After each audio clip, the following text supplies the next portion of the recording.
Okay, Boker Tov. We learned the Ili Nishmat Avigdor Chai Avram Ben Rachalei Omer Tzvi. Two pieces of business before we start. Number one, today's class I have to cut a little short. I have to be on a bus at 9:45, so 9:30. Unless someone's going to Yerushalayim right after class, 9:45 to be on a bus, so 9:30ish we're going to finish Bezrat Hashem. Secondly, I sent out a message that late in February, we're going to start a kind of like discussion group to improve Hebrew. For those who want to improve their spoken Hebrew, it's going to be geared towards people on the 6-level scale of Ulpan, be about a 4 or 5, somewhere in there. If there's demand for lower level, consider that as well at some point. I shouldn't say we. It'll be considered. I say we. We shall consider. We'll take that under advisement. So if you're interested, please just let me know. Okay. What I want to do today is first I want to reread the Mishne that we were talking about last week and finish off a couple of points. Some are not theoretical. Some are philosophical, and some mostly are actual practical halacha. Okay, so let's take a look. We're in chapter 4, Pirke Daled. Mishne, I don't know. Meaning, it depends on what your printing is. It's either going to be 6, 7, or 8. And it starts with the words Rabbi Yossi said, Kol ha'mechabedet haTorah, whoever honors the Torah. So you can just kind of look for those. I don't know exactly which number it is in yours. Okay, so once you have that, you have 8. Okay, our school I think is 8 also. Here's a 6. Dare to be different. All right, so I'm just going to reread the whole thing, both lines, and we'll talk about the first line again. Whoever honors the Torah, physically he becomes more honored by people. Whoever does chilul Torah, who profanes the Torah, his body is considered profane is like despicable, so to speak, to the human beings, to people. So we talked last week on this about the different types of what does it mean, lechabedet Torah. We talked about honoring people who learn Torah. We talked about the idea also of the one we didn't talk about is the actual physical honoring the Torah itself. The words of Torah, the scholars of Torah. But the one I want to talk about now is about physically honoring the Torah, the physical Torah itself. And you say, what does that mean? Of course you honor the Torah. You stand up with the Torah is in motion. So the two things, I want to dispel a couple of misconceptions and tell you some things you may not be aware of. I will bet that one of the things I want to tell you, 99% of people don't know. So now you will. Misconceptions. When the ark is opened up, you have to stand up. It's not true. It's nice, it's appropriate, and most people do, but it's not necessary. It's only when the Torah is actually in motion, which is why you'll find when they have the rimonim, or the little, they call pomegranates in English, but the little crowns on a Torah, the little ones or the big one, they have the little bells with them. That's to let you know, if you're not paying attention, the Torah is in motion. That's the history behind why they're there, to let you know that. So you're supposed to stand for the Torah. Another point is that I'm going to read you a halacha that is so, it really boggles my mind how unknown this is. When they open the Sefer Torah for Hagbah, if it's a Sfaradi shul, they open the Hagbah, pick up the Torah first, and then they read. By Ashkenazim, they read the Torah, then they pick up the Torah.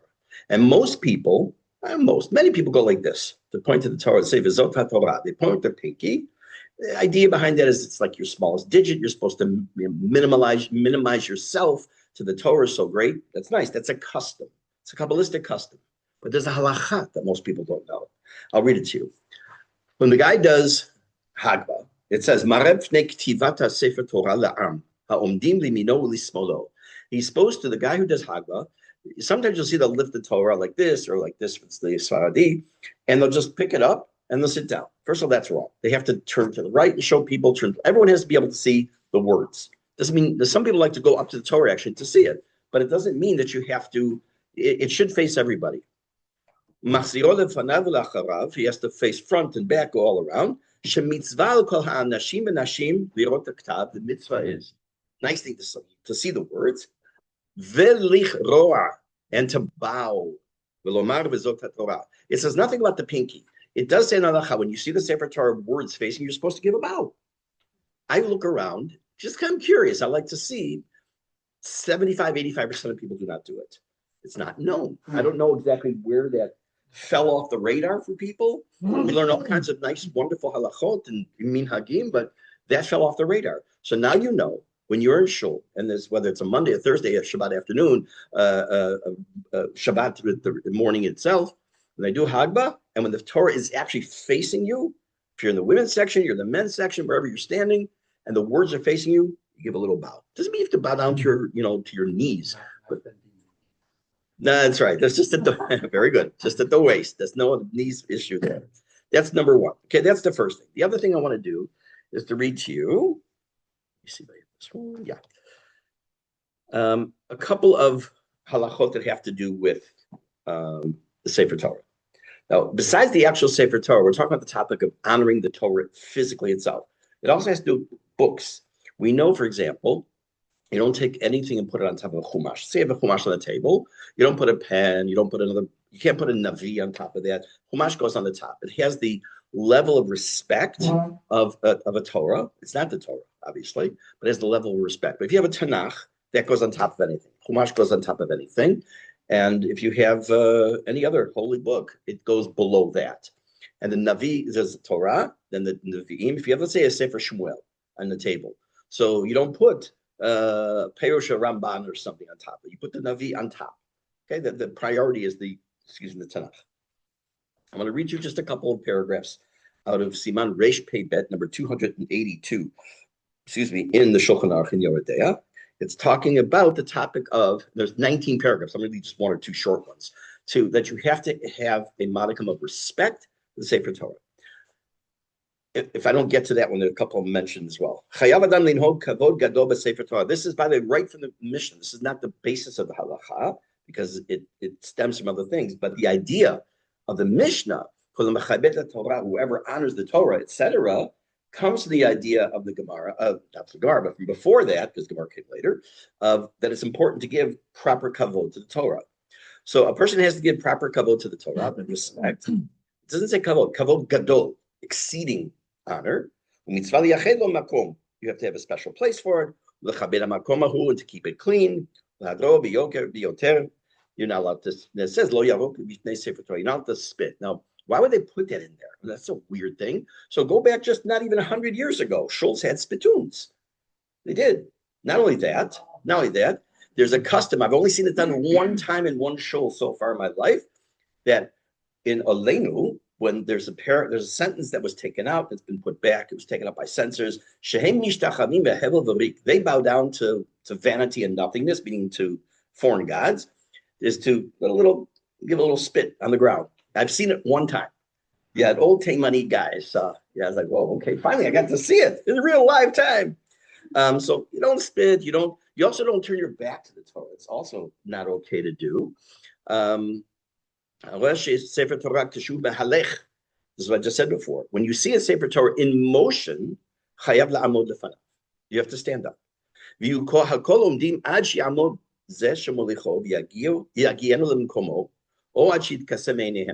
have to stand? So the question is like this. Let's say you're sitting outside and an older person walks by. The mitzvah is supposed to stand up. Even if the person is not big Talmud Chacham. An older person walks by, and what the definition is of older person, I'll leave off for right now. And you're supposed to stand up. When they're your Daled Amot, and you're like into a couple feet, 6 feet of you. Then you can sit back down. Sefer Torah has to be until the Torah gets to its destination, i.e. the Aron Kodesh or the Bima, or you can no longer see it. Let's say, for example, they happen to be carrying a Torah in the hall to bring it into the shul. So when you're seeing it, you have to stand. Once it's out of your view, you don't have to stand any longer. There's also custom to give it a kiss, to kiss the Torah. I have, since Corona, stopped doing that. I bow to the Torah instead of kissing it. I mean, I just get a little bit crazy in my head, I guess. But it's one of the few things I still do. What's that? A little paranoid. You would be too if everyone went out to get you, right? Right. There are also certain halachot about having Sefer Torah in the home. Some people actually own a Sefer Torah. Sometimes, God forbid, there's a shiva, there's a Sefer Torah in the home. Okay, you have to keep it in a separate cabinet, you can't just, or wrap properly. When you take a Sefer Torah from one place to another, not within a shul, but when you take it out of the shul, let's say you're going to take it, bring it from the shul to a house or to an event, it has to be wrapped in a talus. It should be wrapped. Okay. I can't say for sure, but the custom is also when a man is buried, they wrap him in a talus also. The person's a representative of the Sefer Torah, so it's the same idea. Then there's the one joke I heard, which is kind of whatever. It works only with Ashkenazim, not Sfaradim. Ashkenazim have two things that they do when they do Hagba. The person is called who does Galila. He rolls the Torah. Then he takes what's called the gartel, or the strap, and wraps it around the Torah to tie it closed. If the Sefer Torah is puzzle, it's not okay. And they have to put it back. Let's say they're reading they found a mistake. You have to take out another Torah. And there's all kind of halachot what you do at that point. But in order to identify the Torah as being psula, you take the gartel, the strap, and you put it on the outside of the Torah. So they say that's why the Hasidim wear their gartel on the outside of their clothes. But the Hasidim wear the gartel, they wrap around on the outside. So okay, yeah. So the Wimpel was a German. So yes. There's actually at KJ, Shular's rabbi. Before me was the rabbi who I grew up with, who was German. He spoke perfect English, but whatever. He grew up in Germany, and in Germany, the Jews have a custom there to do something called, Yeah, he did. Called a Wimpel or Wimple. What was that? It was basically a long piece of cloth, and sometimes they have embroidered words like Eitz Chaim Bina Machazikim Ba or something, and then it would be wrapped around and around and around the Torah. And the halacha was that if you did that, wrap it around. You didn't take the Torah and wind it, to it. You had to bring it to the wrapping. I don't understand. I'm not explaining that right. So if this is the Torah here, right? So you wrap the wimple around it. You don't hold it with two people and just wrap the Torah like this. That you can't do. Okay. And there are all kinds of other interesting halachot about Sefer Torah. Another way we give kavod to holy books is it has Hashem's name. So we know you can't just toss it in the garbage. They have to be put into what's called geniza. In the United States, in Chutz La'aretz, it's called shemos, which literally means names. It means the names of Hashem that you can't throw out. Here it's not called shemos. It's called geniza, which literally means hiding it or burying it. So it's called, if you ask somebody, where do I put shemos? If you talk to a person born here, they not have a clue what you're talking about. And you go to the States, say, where's the geniza? They'll also say, I don't know what you're talking about. So just know that there's two different words for the same exact thing. So if you have something, now I get calls sometimes or messages like, I have a parsha sheet that has psukim. What do I do? So the general rule is if it's written in regular letters of Hebrew, not handwritten, not weird font, but regular Hebrew letters, and it's a full pasuk, even without Hashem's name, you should put it in geniza. You should put it in there. Mm-hmm. If it's not, you're allowed to just double wrap it and toss it. There's something that came as a big shaila came up in the 19th century when Achim Ram, they're called brothers, the family name of Ram. They had a printing press in Vilna, which eventually they were the first to print what we call the Vilna Shas. If you look at a Shas today, a Talmud, it has a very specific shape or setup. It's called Surat Hadaf, or the form of the page. And they're the ones who pretty much laid it out like that and became standard, except for the Gemara you have, of course, the special one after the war. And the shaila was that they were printing thousands of pages in printing industry called make ready. Make ready are like I'm trying to get it lined up, get the registration right, make sure the pages are paginated right. And then all these pages and pages and pages, and didn't have Hashem's name per se, because you really won't find Hashem's name in the Talmud. It's usually the letter Hey or something. It has psukim, it has halacha, it has Torah. So the question was, what do we do with them? I mean, it's tremendous amounts of paper to be buried. And I don't remember who the shaila was asked of. And you didn't have to bury them because there was no intention to have them actually continuous, but just to practice with. So therefore, for example, if you make copies of something, make photocopies of a page, that's meant for a class. And after that, you're probably never going to need them again for any reason. In theory, you can toss them, maybe wrap them and toss them. I don't, because it just seems weird to me, but that would seem from the halacha that you're allowed to do that. But again, what's also important is the idea of, it's mentioned in the Gemara in more than one place. The pasuk says in Az Yashir, in this week's parasha, Zekeli ve'anvehu. This is my God, and I will adorn him. What does that mean? The Gemara in Shabbat tells us it means that you should make a nice sukkah, you should have a nice etrog, you should have a nice shofar, you should have a whatever, the whole list of things that the cover for the Torah should be beautiful. The problem in the case for the mezuzah should be nice. Problem is when, and we've talked about this in different Mishnah, is when you flip your priorities. You spend $150 on a beautiful mezuzah case, you get the cheapest cloth insert that you can get. Yeah, that's where your priorities are messed up. You have to understand, you have to have a nice case because it's adorning the mitzvah. But if you have a choice to get the 2 shekel plastic case and put a nice cloth, or the opposite, you get the nice cloth, you get the 2 shekel, whatever it's called, more 2 shekel, but the little case. Beautifying. Yeah, that's right. You're supposed to beautify the mitzvah because the outside is not the ikar, the exterior is not. Same thing is true with the human being. We have the exterior. It's important. We want to look good. We want to be healthy. But what's interior to us, I'm not talking about our liver. I'm talking about our neshama that we don't see. You just can see the revelation of a person's neshama in their life. But those are many of the different ways we can honor the Torah. And when someone does that, they are mechubad al briot. They are beloved. Now, there's actually a specific case in Sefer Melachim. I mentioned it very briefly last week. I'm going to read just a few psukim that gives us this idea of to what extent this honoring the Torah goes, and it emboldens us. That's not the right word. It ennobles us to become more mechubad, to be more honorific. Okay. So there was a man, a wonderful king. I used that term very wrong. He was a horrible man named Achav. Oh, remember him? Achav, Jezebel. Yeah, wonderful couple. Beautiful. They were actually honored by one of the yeshivot I know recently. So, anyways, so this is in Sefer Melachim Aleph, Book of Kings 1, chapter 20. Let's read a couple of psukim.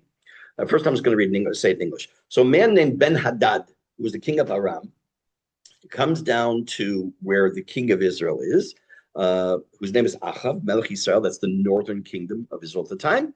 And he says to him as follows. He sends messengers. Vayomer Ko Amar Ben Hadad. So the messenger said to the king, Achav, all your silver and all your gold is now mine. Your children, your wives, they're all mine now. The king of Israel responded and said, okay, I'll accept. Everything that is mine is now yours. So the messengers go back and they report back to the king, Ben Hadad, that the Jewish guy, he agreed. And then he says,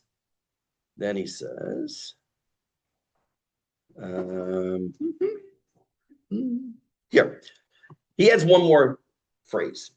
He sends back the messenger. He says, Ki im ka'et machar, at this time tomorrow, eshlach et avadai elecha. I'm going to be sending my servants to you. V'chipsu et beitecha, they're going to search your house. V'patei avadecha, and the houses of your servants. V'yakol machmad einecha, anything that you find beautiful, they're going to put in my hands, and they're going to take it. What does it mean? Anything beautiful in your hand that you respect as beautiful? It meant the Sefer Torah. The Mefarshim said it referred to a Torah. He had it. That was it. Vayomer Malachet Ben Hadad. He said to the king, to the messengers of Ben Hadad, Imru la'adoni HaMelech. Say, go back to your king and tell him, all the first requests you made, including my family, because they weren't going to be killing them. He knew they'd be killed if they were left behind at their house. So he was at least going to be placed into servitude with the king. At least they'd live. No problem. But this, taking the Sefer Torah, lo chalaso. That I can't do. That's over. No chance. And they go to war, of course, like in Sefer Melachim. But what happens? He was a horrible man. But what happens? He serves 22 years as king of Israel. There were kings, like Omri was one 7 days. Now there's a lot of turnover in that job. You think it was bad to be working for, heads of these bad organizations like Hamas, you're done as soon as they announce your name.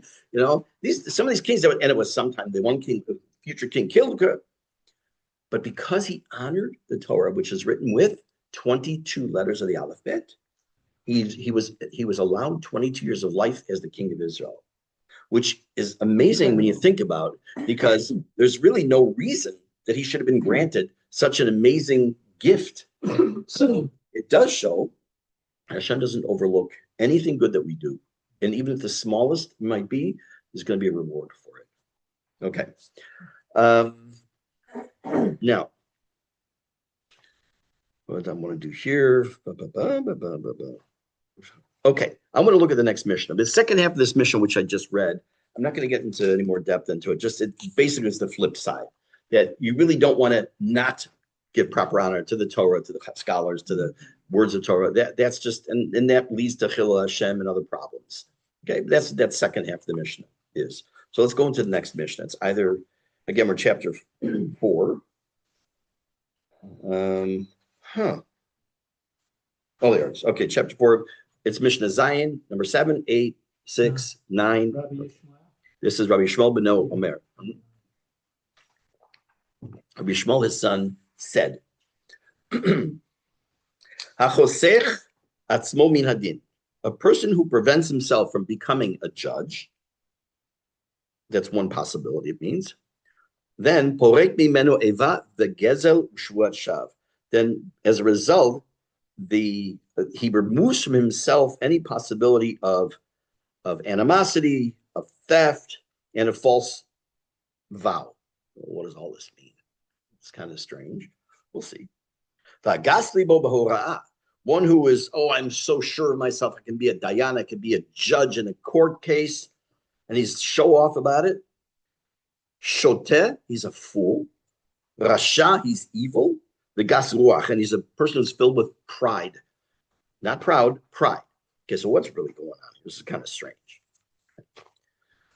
So first, let's just talk about the basic meaning of these words, the first half of the Mishnah. If a person avoids being a judge, which we'll have to see why someone would want to do that and why someone's allowed to do that if they actually have the ability. If someone wants to avoid it, it also could mean it means also possibly that they want to have to be very careful when they're a judge. But right now, just to say someone who wants to avoid being a judge, then he removes from himself this 3 things: animosity, theft, and false swearing. How? Because he's not involved in the court case, and therefore he doesn't make enemies. A guy walks out of the court and says, I'm gonna get this guy, whatever it might be. The gezel, because maybe he'll make the wrong decision and he'll give the wrong person the money who shouldn't have gotten it. And what was the one? And shuat shav, a false oath, because in certain cases, not today, but time when we had a Beit HaMikdash, there was oaths would be brought. It doesn't mean I swear to tell the truth. It meant you physically held a Sefer Torah and made it. It was called a shuach murah, and you had that's a pretty powerful thing. Yeah. Okay, and so you're not involved in any of that. So on the one hand, it's like saying, I don't want to take responsibility. It's just, it's too big for me. It's too great. I can't do this. I don't want to be involved in it. It seems at this point to be praiseworthy. Obviously, the problem with that is society needs dayanim. There's a difference in dayan and shofet. The dayan is a judge in a beit din, in a Jewish court. The shofet is in a civil court. Like, so, say, for those Paul Stark, so he was until he retired recently, was a shofet. He was a judge in the civil court. He wasn't a dayan. He wasn't be called by that. But like I had the opportunity, Baruch Hashem, to sit in a few court cases in Batei Din in Chicago, so I was considered a dayan, not a shofet. There's a difference in the meaning, but I don't want to get to that now. Anyways, so on the one hand, the Gemara gives us many stories especially about Rabbi Yishmael, who was very careful. That's why I'm mentioning him, because this is right now we're talking about Rabbi Yishmael in this Mishnah, that he was very careful. He evidently had, it was called a sharecropper, who would pick fruit, and then the rules were by sharecroppers, called an aris in Hebrew. They would their salary, so to speak, was a percentage of the crops that they picked. And every Friday, he would bring a certain amount of fruit to Rabbi Yishmael for Shabbat. That was their deal. That was part of it. One day, he came on a Thursday. It was a Gemara in Ketubot. One day, he came on a Thursday. He said, why are you bringing it to me today? He says, well, we have a court case tomorrow before you. So I just wanted to make a nice day for you before. He says, get out of here. We're done. You cannot appear before me. I can't be your judge because you tried. That's a bribe. There's a case where actually there was a feather. I don't remember who it was. I don't think it was him on his jacket. And someone who had a court case with him just brushed it off. He said, I can't be a dayan in your case.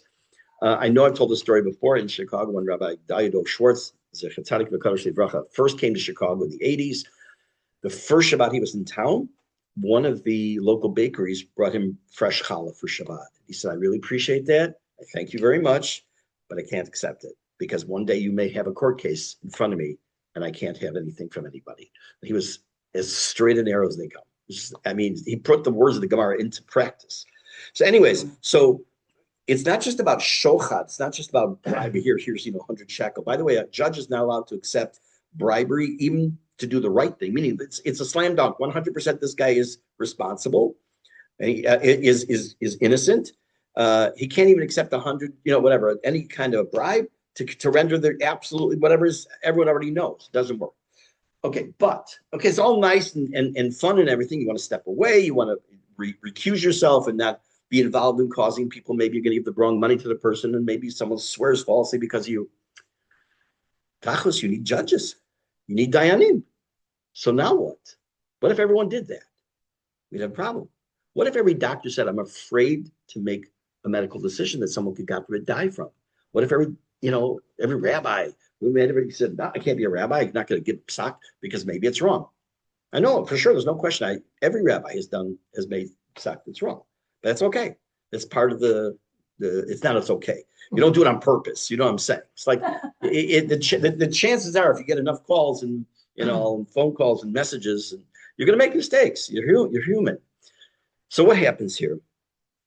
On the one hand, there's a mitzvah. Mitzvah is shoftim v'shotrim titenecha b'chol she'arecha. At the beginning of Parshat Shoftim, in Sefer Dvarim, it says you're supposed to have judges and policemen in all your gates. It's the concept of a court system, which is we're going to see in next week's parsha in Yitro, where Yitro goes to Moshe, he sees Moshe, there are people lining up morning to night, asking questions. And he says to him, Navol Tibo, you're going to go out of your mind. You got to establish court systems. And he comes up with this concept of basically, district courts and appellate court, whatever, it's the amount of judges per person. And he establishes the court system, which, by the way, is one of the 7 mitzvot b'nei Noach, that they have to have a court system. So there's a mitzvah. So what do you mean you're going to, no, it's not for me. It's not for me. Most people answer like Rabbeinu Yonah. Rabbeinu Yonah said, it means that it's a situation where there are others who are definitely more qualified, and he recognizes that. Okay. I can't tell you how what's the word when you, not scared, you get intimidated. How intimidating it was the first time I sat as the dayan in the Chicago Biblical Council, and Rabbi Schwartz is the head dayan, but he was wonderful. I want to hear what you have to say, and he meant it. That if we disagreed, you have to tell me, because it doesn't mean I'm right because I'm the head of the Beit Din. But it's intimidating, I've I've been asked multiple times to speak at Nezer Aron on Friday night, and I was asked for this week, but I'm not able to. But I always try to find out if Rav Sabato is going to be there. Like, what am I going to say? I know it's wrong. I know it's ridiculous. It's all in my head. But still, if Rav Sabato is sitting there, I'd rather he speak than I speak.